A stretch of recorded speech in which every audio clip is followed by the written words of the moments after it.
The Target Center in Minneapolis was buzzing on Friday night. The Timberwolves, energized by their home crowd, handed the Los Angeles Lakers a tough 116-104 defeat in Game 3 of their first-round playoff series.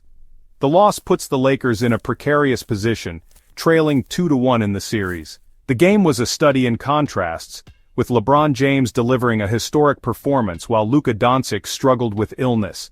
The energy in the building was palpable, with Minnesota fans sensing an opportunity to seize control of the series.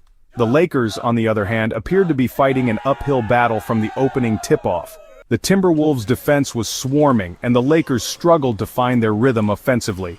Despite the loss, there was a sense of awe and disbelief in the arena as LeBron James put on an absolute clinic. At 40 years old, James defied Father Time, pouring in a game-high 38 points. His performance was a testament to his unparalleled longevity and his unwavering determination to compete at the highest level. The Timberwolves, however, were not content to roll over. They matched the Lakers' intensity, playing with a sense of urgency and desperation. The crowd fed off their energy, and the atmosphere in the arena reached a fever pitch as the game went down to the wire. LeBron James was simply unstoppable. He attacked the basket relentlessly, finishing through contact and drawing fouls with his signature combination of power and finesse. His jump shot was falling, and he seemed to impose his will on the game whenever the Lakers needed a bucket. James's 38-point outburst was not only a testament to his individual brilliance but also a stark reminder of the Lakers' reliance on his veteran leadership. With Doncic clearly hampered by illness, James shouldered the offensive load, willing his team to stay within striking distance. Despite his best efforts, James's performance was bittersweet. The Lakers' loss overshadowed his individual achievements, highlighting the team's need for a more balanced attack. James acknowledged as much in his post-game comments, emphasizing the importance of controlling what they could control and minimizing mistakes. As the final buzzer sounded, James's frustration was evident.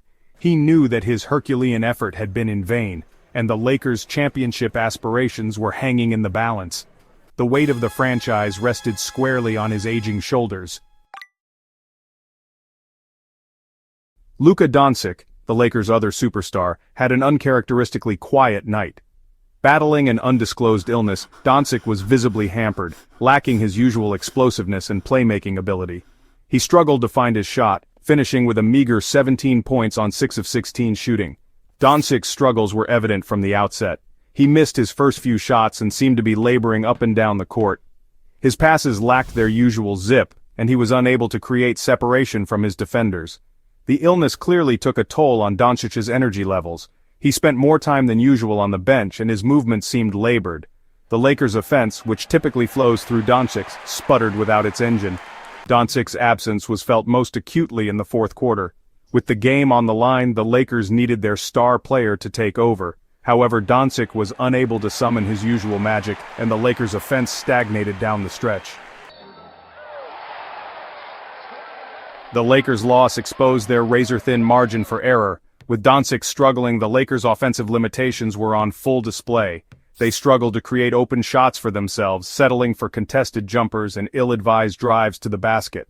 The Lakers' struggles were compounded by their inability to take care of the ball. They committed a whopping 19 turnovers, many of which were unforced errors.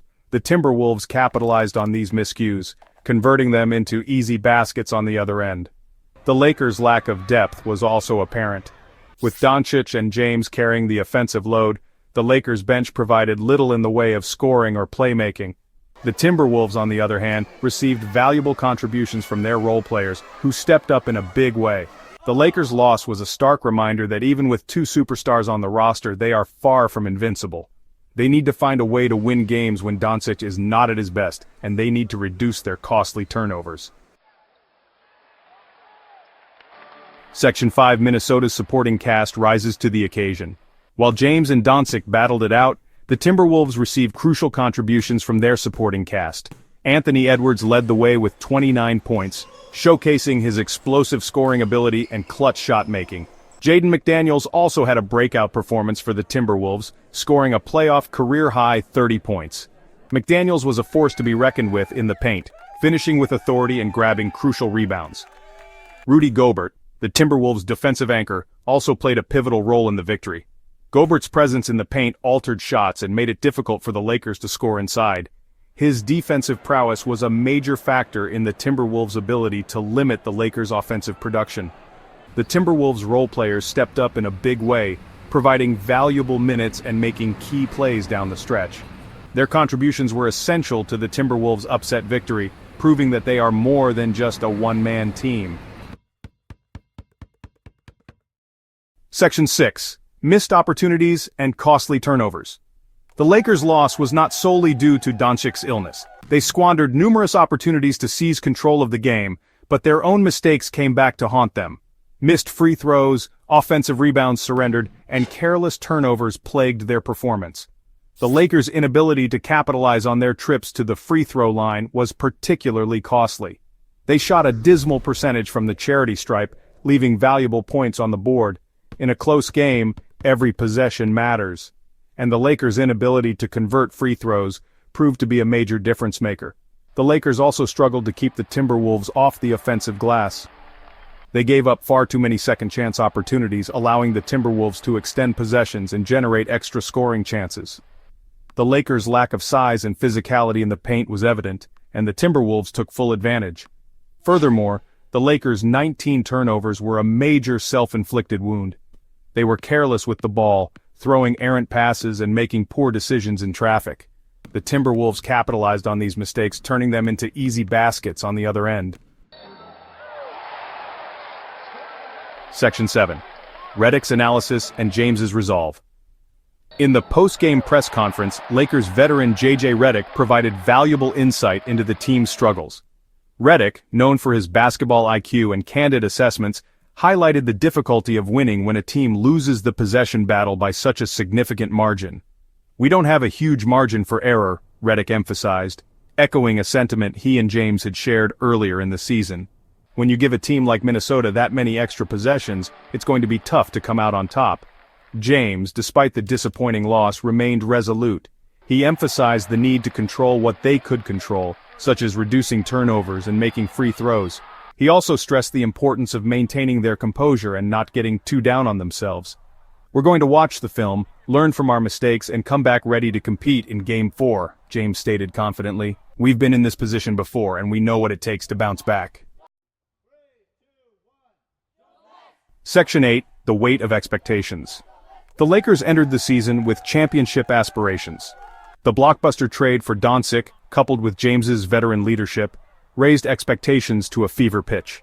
However, the Game 3 loss served as a stark reminder that the road to a championship is paved with adversity. The pressure to win is immense in Los Angeles, a city with a rich basketball history and a demanding fan base.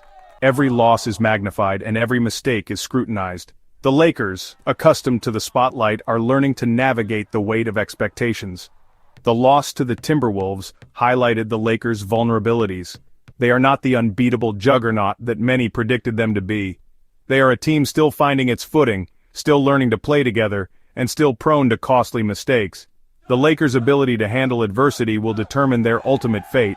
Will they crumble under the pressure, or will they rise to the occasion and prove that they have the mettle to overcome challenges?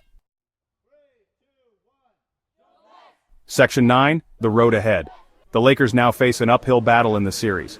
Trailing 2-1, they need to win Game 4 in Minnesota to avoid falling into a commanding 3-1 deficit. The pressure is on, and the margin for error is razor thin. The Lakers' hopes of a series comeback hinge on Doncic's health. If Doncic can recover from his illness and return to his dominant self, the Lakers have a fighting chance.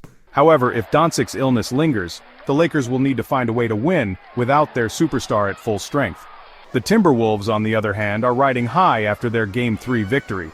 They have a golden opportunity to seize control of the series and send a message to the rest of the league. However, they cannot afford to get complacent. The Lakers are a dangerous team, even without Doncic at his best. The series is far from over. Game 4 promises to be another hard-fought battle, with both teams desperate for a victory. The Lakers need to dig deep and find a way to steal a win on the road, while the Timberwolves will be looking to capitalize on their home court advantage and push the Lakers to the brink of elimination.